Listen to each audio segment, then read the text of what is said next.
Hello, my name is Paul Defenbaugh, and once again I am working on this project number 4 with Joline Luecke. Together we will be discussing civil rights topics within the two films Birth of a Nation and 12 Years a Slave, and how modern filmmaking techniques affect the slavery issues brought up within those two films.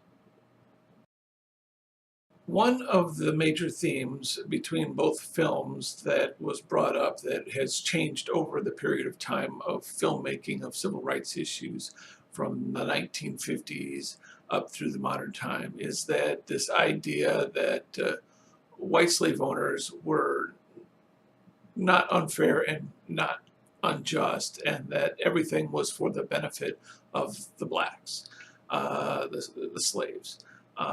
This modern view shows anything but. The plantation owners were cruel and used a lot of psychological terror on the slaves, making essentially victims out of every single one of them that worked for them, either through watching abuse or being unable to help those who were being abused, and the effects of which lasted a long time after the rare case where an individual found himself to be freed. They would have what we would essentially call today post-traumatic stress disorder, where they would have flashbacks and basically be unable to cope with social life in terms of being in fear all the time from, not knowing whether or not they would be abducted off the street or beaten for voicing an opinion, or even something as simple as coming up with an idea that a white slave owner might have wanted to come up with himself. One of the modern complaints during the civil rights movement was that blacks were not educated on the same level as white children, and that the idea of desegregating or ending segregation would allow black students to be able to be taught and learn better quality education, stems from this idea that during the slavery period that blacks were naturally stupid and were incapable of learning the same material that whites were capable of learning. However, the modern films that we both viewed show that they were indeed capable of learning to read, write, make critical decisions, critical thinking skills, and that the only real reason why they were viewed as being idiots was because they were constantly chastised. They had no self-esteem or severe self-esteem issues, no recourse for education of even remedial kind. This kept them dependent on their white slave owners, essentially, giving them all kinds of, food. And when it came to handling money, they weren't viewed as being smart enough to handle transactions, so everything was written down for them, and they were sent off merely as a robot transportation tool. So these ideas of education became very important during the civil rights movement, and still remain important to this day, where the economic survival of very large cities like Detroit and Chicago, who do not have the resources to adequately supply their school systems with modern updated computer systems, they feel that they are being held back once again. In the film 12 Years a Slave, we start off with Solomon being already a freed man and educated and raising a family of his own up in the north. He plays music, he knows how to run a business of his own, he knows how to advertise for himself, and yet those who kidnap him try to convince him otherwise, that he is nothing more than a stupid person that was only used as good for picking cotton in fields. They deny him all his rights, and they essentially used torture techniques on him to get him to say and believe the things that they want to hear out of him. This also reoccurs in Birth of a Nation, where we see, prisoners being chained in small confines who want to do nothing other than die, but are being denied even that choice of being able to ascertain their own future over themselves. So they have their teeth chiseled out and, food funneled in, because they are viewed as a property and an expense, and something to work to get their, monetary value back on, which again makes very little sense to me that you would, as a white slave plantation owner, buy a tool, which is how they viewed them, the slaves, and mistreat it in such a way that you were essentially lessening the quality of work that it could perform. It seems at odds with itself. Another revelation of the two films is the idea that there is justifiable cruelty in that many of the white slave owners use taunting techniques to get the object of their anger to attack them, so that they could be justified in lashing out these terrible abusive punishments, and then use the argument that it was their fault, they asked for this. And we see that time and time again, where someone who feels the need to feel superior does this from a position of power. And it correlates over to today, where we see many in the Black communities who feel that police use excessive force on them as a means to corral them into submission, where we look on YouTube and we see individuals who are sitting on street curbs complying with police officer orders and still being tased, tased excessively, beaten, choked, shot for low-level offenses. Meanwhile, on the other hand, we view whites in the same situation where they are treated fairly. So many of the individuals within the Black community feel that this age-old tradition of misappropriation and misapplication of justice still happens to this day. Together, both of these films, Birth of a Nation and 12 Years a Slave, show through modern filmmaking techniques that a lot of the issues that slaves dealt with in the era of open slavery still are problematic to this day. A lot of social attitudes, disparity between justice, this idea that white men can't be trusted on their words. In 12 Years a Slave, we have Solomon who's literally begging this man who's in the same predicament as him, just a different skin color, to drop a letter off in a mailbox, and he turns him in essentially to better his position, and from a position of power. So you get this idea that white individual slave owners cannot be trusted, and this kind of is difficult to overcome. I mean, because the idea of family becomes important to Black society, and and family is not necessarily by bloodline, but by people that you deal with on a social level by day to day. And that again comes from out of the camps. These are the people that you can survive with, that you have trust with, that aren't going to necessarily stick a knife in your back the first time that you do anything that might help the community as a whole.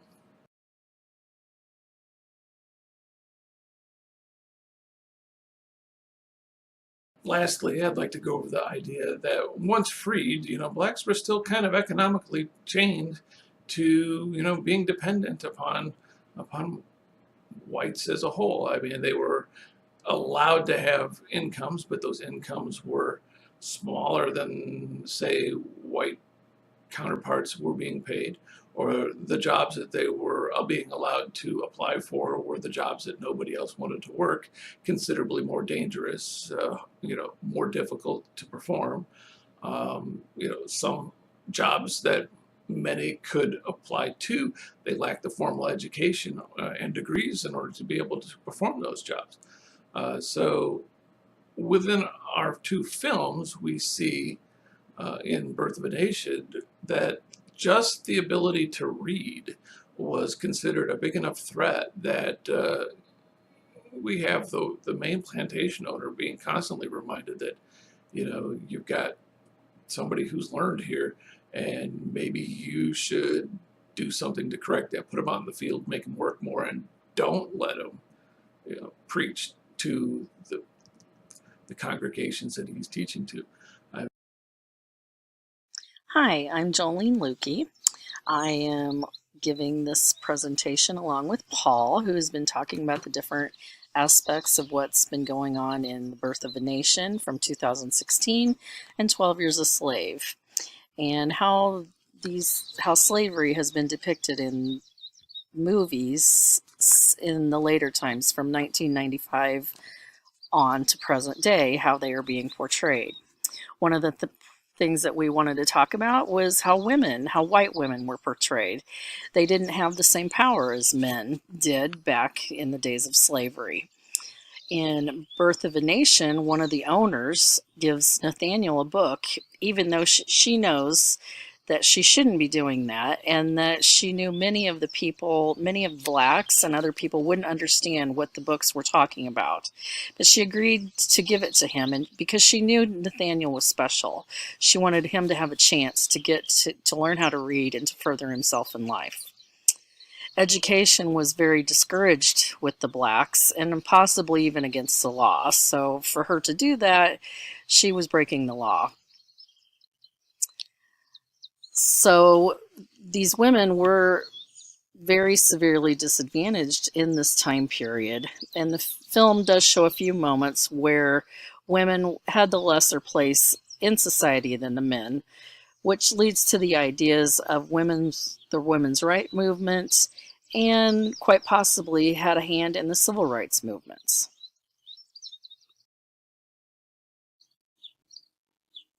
Hello. Another subject we wanted to discuss was religion. There were many religious aspects going into these films, especially Birth of a Nation. It was depicted about a man, Nathaniel Turner, who was a Virginia preacher. And it was based on a true story. Nathaniel was a slave, and he educated himself and learned how to read and could read the Bible. And it was found years later that he was a very good preacher, and so his master would take him to other plantations and have him preach the gospel to other slaves. And in many ways, it was a good thing. It was great for Nathaniel to do this, but the thing that he didn't like was how he was told to preach to the people about obeying and being serving the owners and subservient, doing what they want him to do at all times.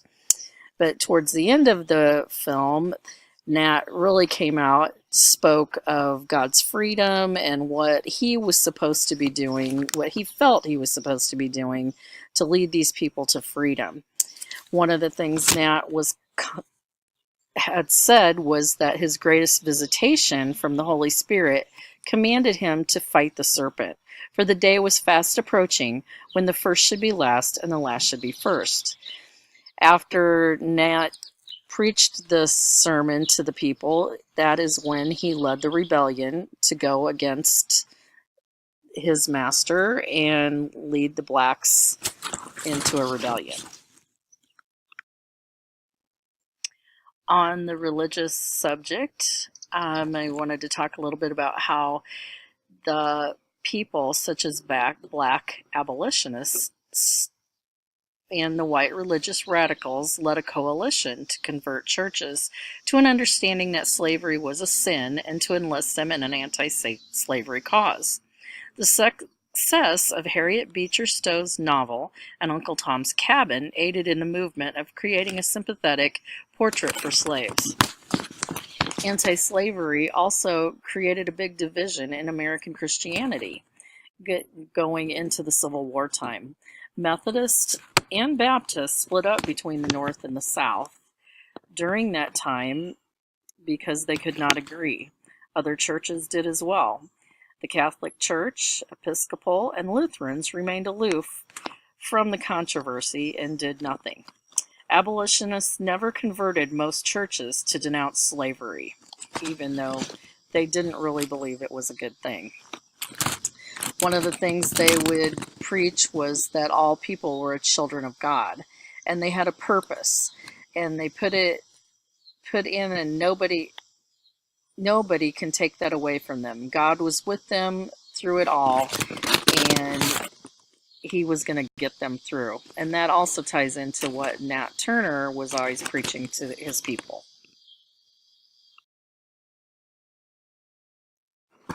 Hi. In conclusion, Paul and I would like to talk about the different ways we have seen slavery depicted through the many years of cinema. It's changed a lot from the first films we watched to the latest films we watched. The American society has often expressed its internal problems through art. Perhaps the most powerful medium has been through motion pictures. So with the modern era, we have seen a greater willingness by studios and networks to produce serious works that have faced the horrors of slavery. Two of the films that we've seen that we just reviewed were 12 Years a Slave and The Birth of a Nation. 12 Years a Slave was about the free Solomon Northup, the northern musician and family man, who was kidnapped in 1841 and sold into slavery into the Deep South. Solomon had published his own accounts of the events through the rare story on slavery with a relatively happy ending.